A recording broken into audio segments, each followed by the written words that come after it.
Bonjour et bienvenue. Aujourd'hui, on plonge au cœur du Sahasrara, le fameux septième chakra. On le décrit souvent comme notre connexion directe à une conscience qui nous dépasse.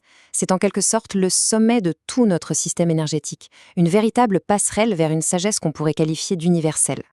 Voilà une image qui parle, n'est-ce pas? Une porte invisible au sommet de la tête. C'est vraiment la métaphore parfaite pour le chakra couronne. Bien sûr, on ne parle pas d'une porte physique, mais plutôt d'un portail énergétique. Et c'est un portail qui, une fois qu'il s'en trouve, a le pouvoir de complètement transformer notre perception de la réalité et de qui nous sommes. Alors, cette porte vers l'infini, c'est une idée fascinante, c'est clair, mais pour vraiment la comprendre, il faut aller un peu plus loin, il faut saisir sa nature profonde. C'est ce qu'on va faire maintenant. On va explorer ce qu'est exactement ce chakra et surtout ce que ça fait de le sentir en parfaite harmonie. Donc le Sahasrara, qu'on appelle aussi le chakra couronne, c'est le septième grand centre énergétique. Son emplacement, c'est tout au sommet du crâne. On l'associe souvent à la couleur violette ou alors à une lumière blanche très très pure, très éclatante. C'est vraiment notre point de contact avec le divin, avec le sentiment d'unité, avec une sagesse qui va bien au-delà de notre petit ego personnel. Et quand il est équilibré, alors qu'est-ce que ça donne? Eh bien, imaginez une sensation de paix intérieure, mais vraiment profonde. Une certitude au fond de soi d'être connecté à quelque chose de bien plus grand. On a l'impression de recevoir une sorte de guidance, une inspiration qui ne vient pas de nous, et ce sentiment, juste incroyable, de faire un avec tout ce qui nous entoure, avec l'univers. Bon, évidemment, comme tout équilibre, celui-ci est fragile. Il peut se rompre. Et c'est là que ça se complique un peu.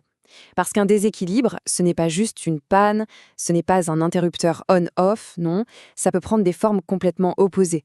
Pensez à notre porte, elle peut être fermée à double tour, ou alors au contraire grande ouverte, au point que la lumière qui en sort est complètement aveuglante. Cette dualité est vraiment intéressante. Regardons ça de plus près. D'un côté, on a le chakra bloqué, la porte fermée. Là, l'énergie spirituelle ne peut plus circuler. Ça mène à un sentiment de déconnexion, de confusion, une sorte de vide. Et de l'autre côté, on a le chakra suractif, la lumière aveuglante. Là, c'est l'excès inverse. Ça nous détache complètement de la réalité, du quotidien, et ça peut même mener à une forme d'obsession spirituelle, voire d'anxiété. Alors concrètement, un chakra bloqué, qu'est-ce que ça veut dire? Sur le plan spirituel, c'est se sentir perdu, isolé, déconnecté de sa raison d'être. On ne sait plus trop où on va. Et physiquement, ça peut se traduire par des choses très concrètes, des maux de tête fréquents, des migraines, cette sensation de pression désagréable au sommet du crâne et même un sommeil agité. C'est vraiment le signe classique que l'énergie, elle est coincée. Et à l'opposé, le chakra suractif, là, c'est l'effet de tête dans les nuages, mais en version extrême. On se détache complètement de la réalité, du concret.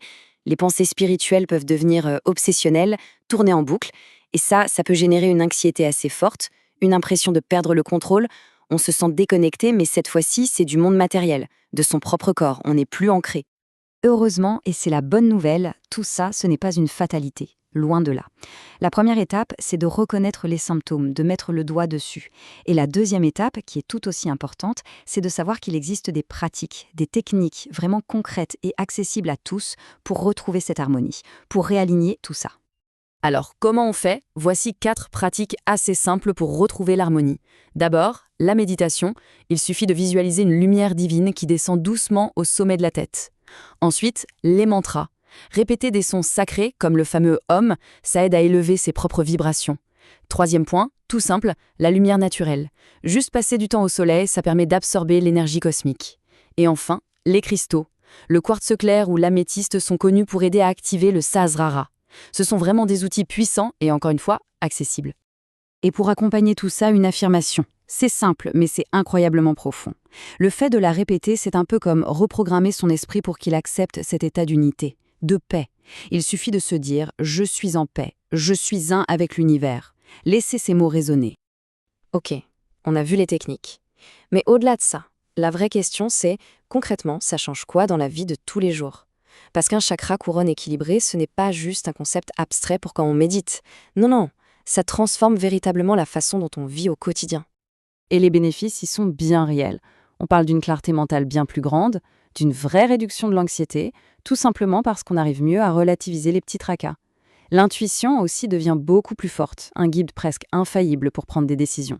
Et puis surtout, on aborde les défis de la vie différemment. Ce ne sont plus des murs infranchissables, mais des occasions de grandir. Attention quand même, il y a quelques erreurs à éviter. 2 pièges classiques, en fait. Le premier, c'est de vouloir forcer les choses, de vouloir à tout prix atteindre l'éveil spirituel. Ça, c'est complètement contre-productif. Et le second, qui est peut-être le plus important, c'est de négliger les chakras du bas, les chakras racines. C'est comme vouloir construire le toit d'une maison sans avoir posé les fondations. Ça ne tient pas. L'équilibre du Sahasrara dépend vraiment de l'harmonie de tout le système énergétique. Et pour finir, un petit exercice pratique que tout le monde peut essayer. La méditation du lotus qui s'ouvre. C'est très simple. D'abord, on trouve un endroit calme, on s'installe confortablement, on ferme les yeux. Ensuite, on visualise une fleur de lotus juste au sommet de sa tête. Puis, on imagine que ses pétales commencent à s'ouvrir, tout doucement, pour recevoir une lumière blanche, très pure. À l'inspiration, on fait entrer cette lumière pour purifier les pensées.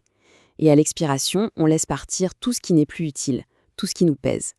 Maintenir cette visualisation juste 5 ou 10 minutes, c'est déjà un pas immense vers l'harmonie. Finalement, il faut se rappeler que l'éveil spirituel, ce n'est pas une destination finale, c'est un cheminement constant, un voyage. Alors cette exploration du 7e chakra, elle nous laisse avec une question essentielle. Quel pourrait être le tout premier pas, même minuscule, sur ce chemin intérieur? La réponse, bien sûr, est différente pour chacun. Merci de nous avoir suivis.